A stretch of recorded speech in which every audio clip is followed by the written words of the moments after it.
Alright, listen closely. Before this story begins, let me ask you one question. Have you ever imagined what it feels like to wake up one morning and realize the world you knew yesterday is already gone? Welcome to this channel, where we uncover real stories from history, not myths, not movies, but moments that truly happened and forever changed humanity.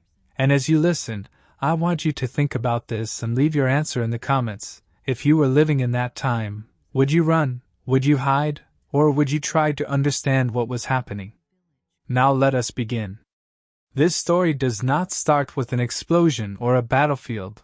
It starts with silence, the kind of silence that feels normal until it is too late.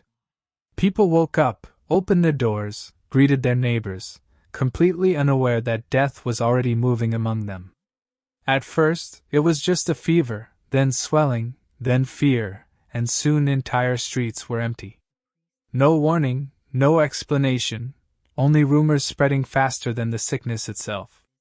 Parents watched their children weaken, doctors stood helpless, prayers echoed through churches that were already filling with loss instead of hope. Trust disappeared, human touch became dangerous, and the world slowly learned that survival was no longer guaranteed. Black Death did not arrive like a conqueror, it arrived like a shadow, quiet, patient, unstoppable, and when it finally passed, it left behind a world that would never think about life, death, or safety the same way again. Before we move forward in time, we need to return to that shadow, because the story of the Black Death did not end when the death slowed down. In many ways, that was only the beginning. As the sickness spread across continents, it did more than empty homes and cities.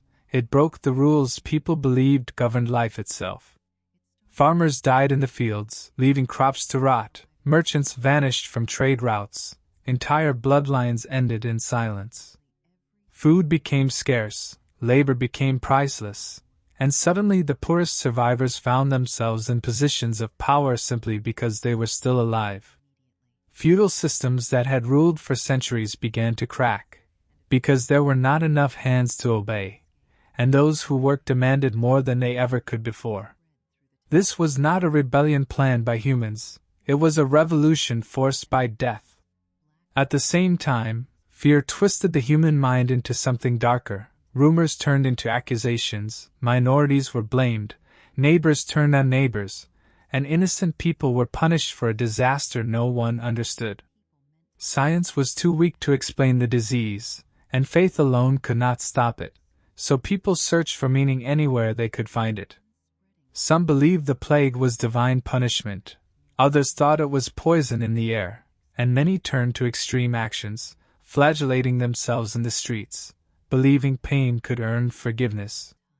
Doctors wore strange masks with long beaks filled with herbs, hoping scent could protect them, while in reality, nothing truly could.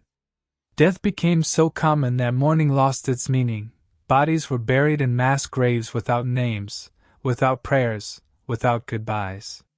Children grew up surrounded by loss, learning early that life could end without reason, without fairness. Yet, in this darkness, something unexpected began to form. Art changed, stories became darker, more honest, more focused on mortality. People began to question authority, tradition, and the idea that suffering was simply meant to be accepted.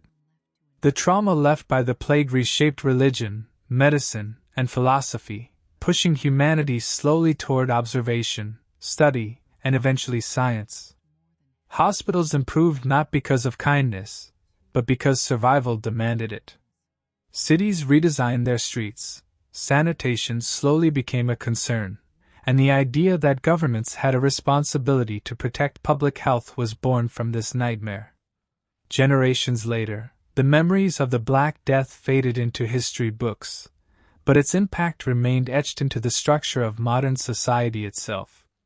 The way we respond to disease, the value we place on life, even the idea that progress can rise from catastrophe, all trace back to that silent terror. And this is why the Black Death still matters today, not because of how many died, but because of how deeply it changed those who lived, reminding us that even in the worst moments of human history, the world is quietly being rewritten, one loss, one fear, and one survivor at a time.